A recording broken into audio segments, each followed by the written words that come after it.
The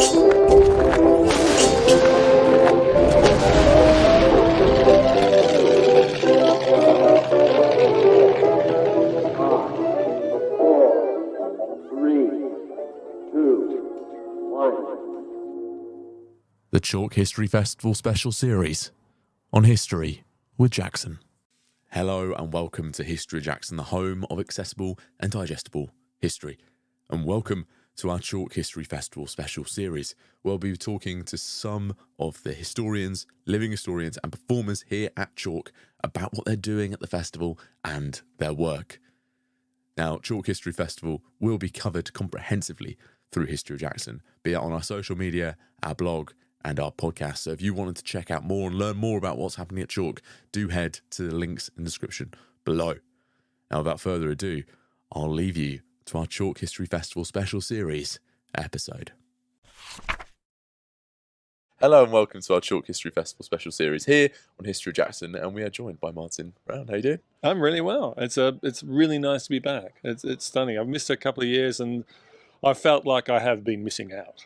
Oh, I organised my whole year on it. I know other people do as well, so it's great to have you back at the festival. Well, it's the lovely thing about coming here as a speaker is you get to meet a brilliant audience, of course, but there are lots of mates here, people in the same industry, other writers and illustrators. So it's fun anyway, just to see everyone again, and then you can turn into a punter and you can wander around like everybody else. Just go and just have the best day out. It's great. And to see so many awesome historians, people in the industry just walking around. Yeah. It's brilliant. And for me, it's like you bump into them at the green room or you sit next to them at lunch and the conversation continues. And that is good. And you can go from event to event to event. You can have your whole day just full of the most interesting topics you could imagine. It's just a history lover's paradise. It is, but it's not even just history because, as we talk about in the Horrible Histories, it could be dates and facts, and they are certainly in the books, but it's the stories. It's the stories from history is what makes it so fascinating. And quite literally, you couldn't make that stuff up. No, certainly. So when you're looking at those stories and you're working with Terry Deary on illustrating those stories and the other illustrators that you work with as well, how does that come together? How do you draw up those pictures to match the story? It's a bit of a mixture.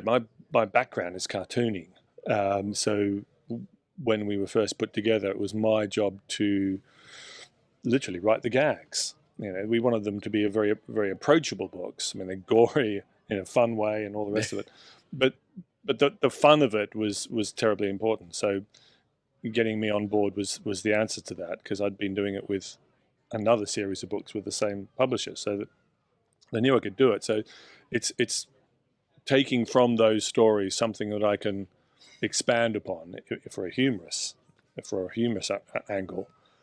And so, sometimes they're just funny gags. Other times they are to simply illustrate something from his history, whether it's the way the Scottish people used to, what torture equipment they would use, and it would be like illustrating thumb screws and boots made to break your ankles and the rack. And so you're researching these things to draw them, and it's just basically a straight illustration.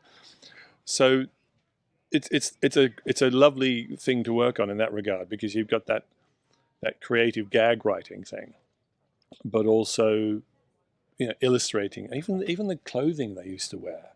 That first book was the Terrible Tudors, and of course the Tudors, their clothing changed from the late 15th century to the early 17th century. It covered a vast swathe of fashion.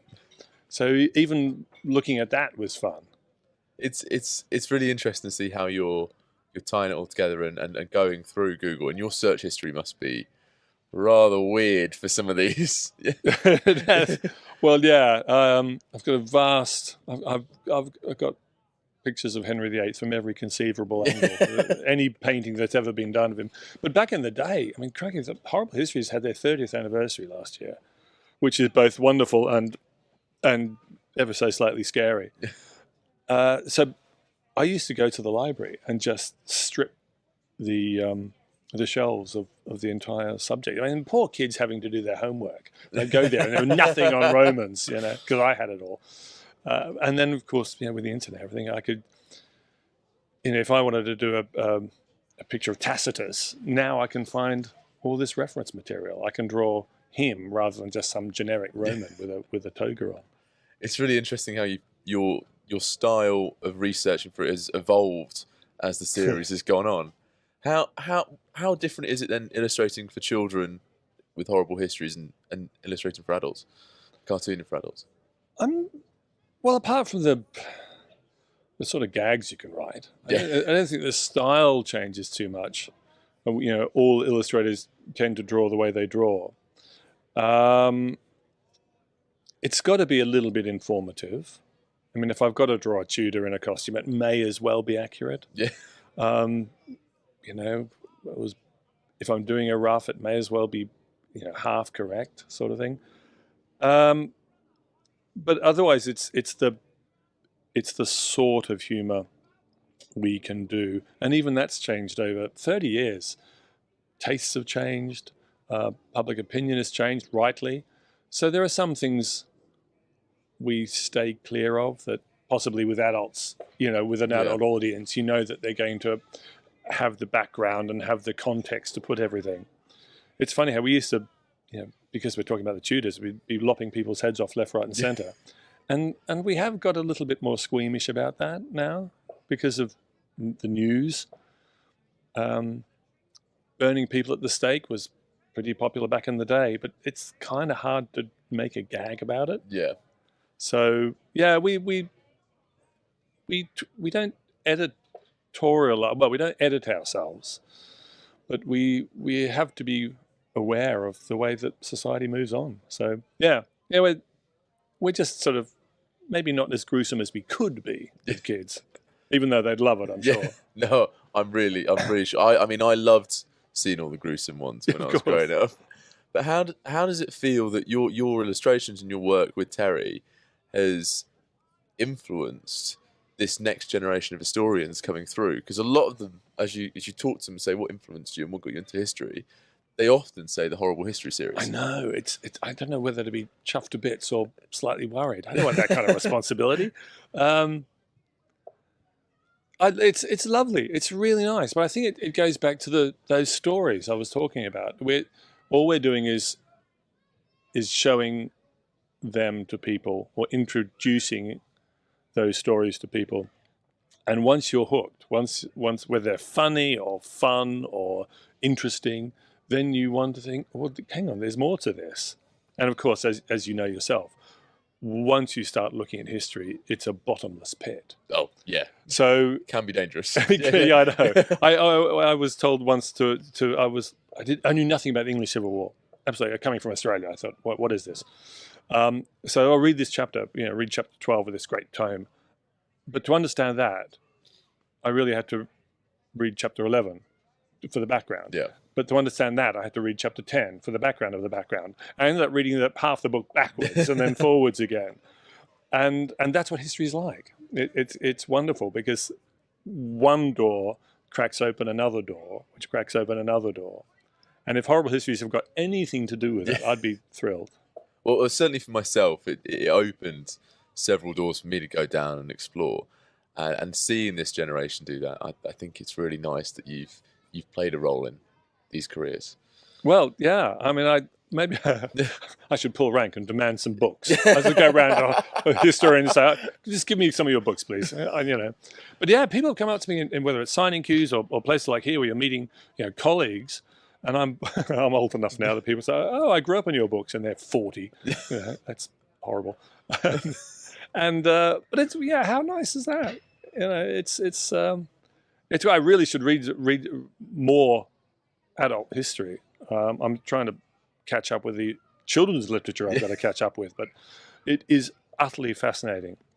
I mean, I've been listening to James and Al talk about Normandy on their podcast on We Have Ways of Making You Talk, and it's just just listening to them talk, and you want to delve into it. You want to, get into the nuts and bolts and the reasons before and after and what happens next. And a wormhole. Yeah, in the best possible way. It's the best possible wormhole, and I think we could go around today and demand books for you. Oh okay. Some sort of tax. Yeah. Now, you trained as an art teacher as well. Mm-hmm. Now, as a teacher myself, has that influenced the way that you interact with children through your work? Probably, even unconsciously, self-consciously, definitely self-consciously. But it gave me a real respect for teachers in the first place. Apart from the fact I did a 3 years or 4 year course and realised how much hard work it was, and I was just too young and stupid to be put in front of a class. But ironically now, I get to go back into schools talking about the books or just talking about drawing generally, and it's a real honour. And maybe because I had those few years in teachers' college, I kind of know a bit about what's involved and what teachers really have to do, what you have to do. And it's one of the most important things you can do. I can really jump on a soapbox and start banging on about the importance of teaching and learning in school.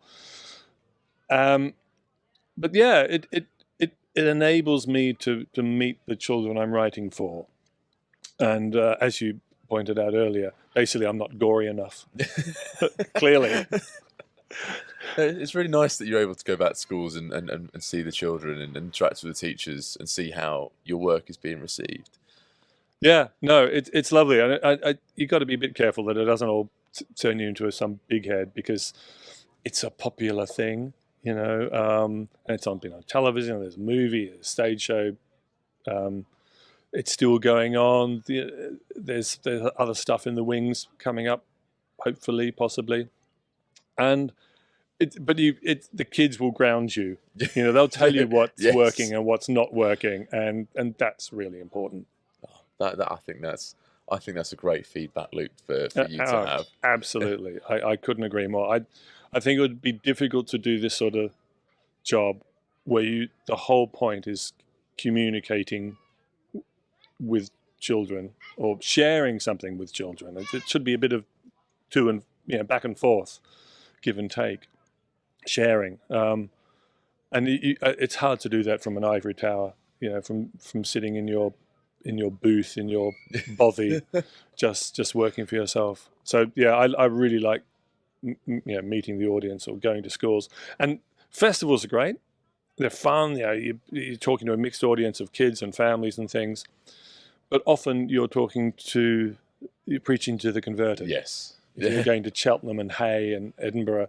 These guys like books. They're paying for the tickets. They'll buy the books.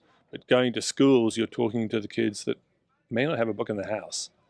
And that's also really important. And we forget that at our peril. Yeah. So I'm a big fan of those outreach programs, the festivals that have schools programs like Chalke.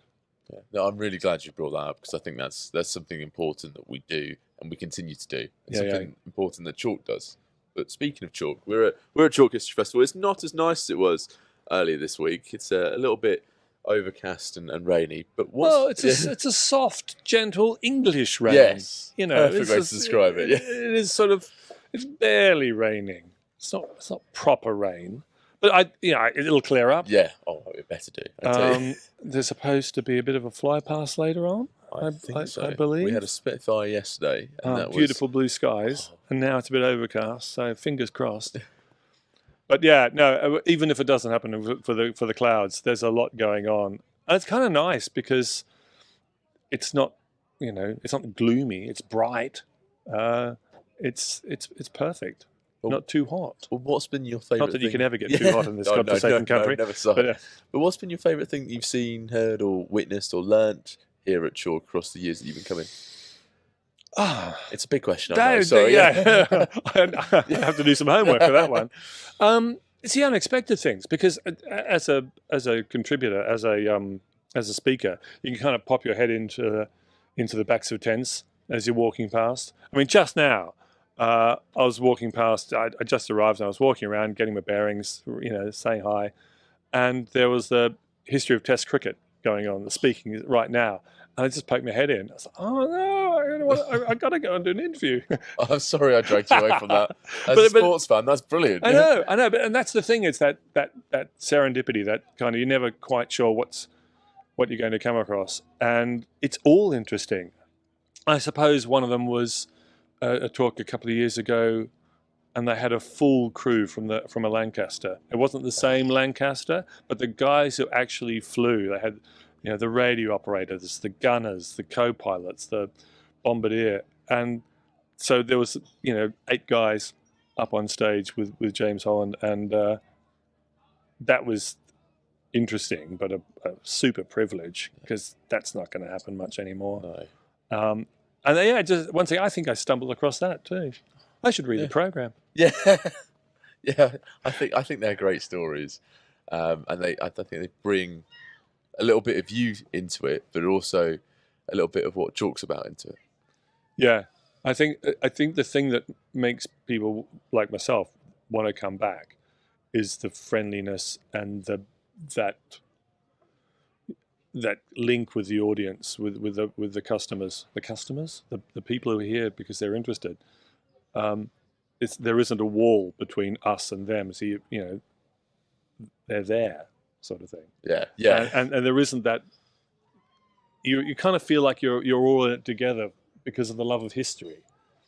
Not like, there's a stage and there's an audience and never the twain shall meet. Here it's all mixed together in a really kind of friendly way. And that, I think, is why people like myself want to keep coming back.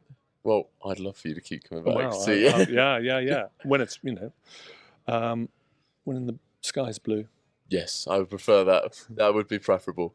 But how can people go away and interact with your work and grab copies of your work online? Because it's not just Horrible Histories that you've done. Well, oh no. I've written a couple of things. Fiction. I've written. Apparently, it's a thing. Made up stories. I mean, who knew? But I've written some fiction for younger readers called Nell and the Cave Bear. It was great fun to do. How good are they? Well, people like them. I can't. I'm no judge of literature. But it's about a little girl set in the Neolithic times. A little girl and a pet cave bear, because you can do that. It's a great way to do fiction. You can do anything.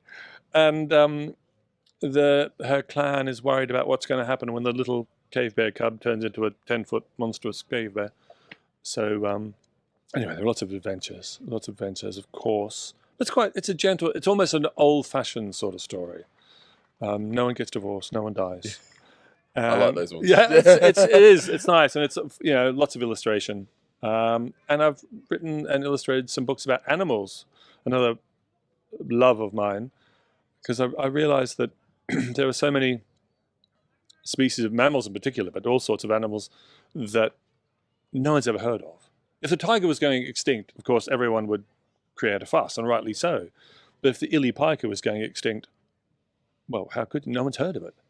So there are literally thousands of animals that are disappearing off the face of the earth, kind of anonymously.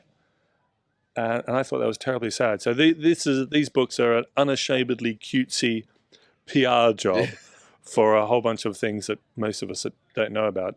The tagline on the cover is "The brilliant beasts you never knew you needed to know about." I think that's a good tagline. And it's fun. It's fun, but sad at the same time. Yes. But blink and you miss it.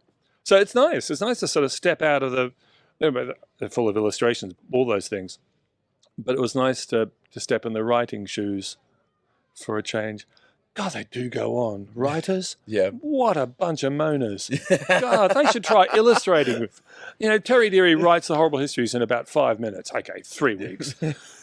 4 weeks. It takes me months to illustrate the Horrible Histories. I'm doing one now. There's 150 different illustrations in it. And it's a long process. And each illustration, you can't just rush through them. You've got to give each illustration the attention it deserves. And it takes me months, literally. And writers are going, oh, writer's block. Illustrators don't have illustrator's block, I can tell you now. I'll stop moaning then. Yeah, get a proper job. Well, thank you very much for coming on, Martin. You're very welcome. It's a huge fun. Oh.